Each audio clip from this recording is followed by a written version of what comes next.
আমরা সকলেই আমাদের প্রিয় নেত্রী আপসী নেত্রী মরহুমা বেগম খালেদা জিয়ার জন্য দোয়া চাই, দোয়া করব আল্লাহ যাতে ওনাকে বেহেশত নসিব করে।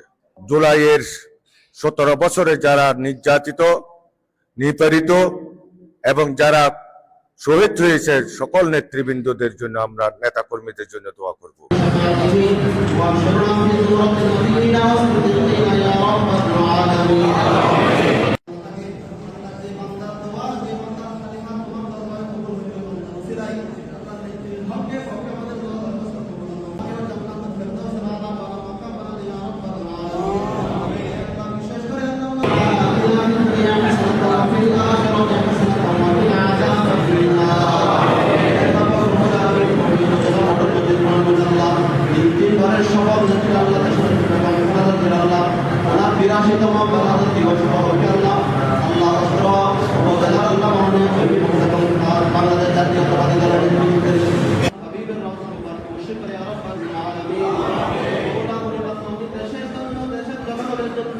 জীবনটা প্রমাণ করে দিয়েছেন আল্লাহ, তার এই জন্মদের পাকে উঠে আল্লাহ তাকে তুমি জান্নাতে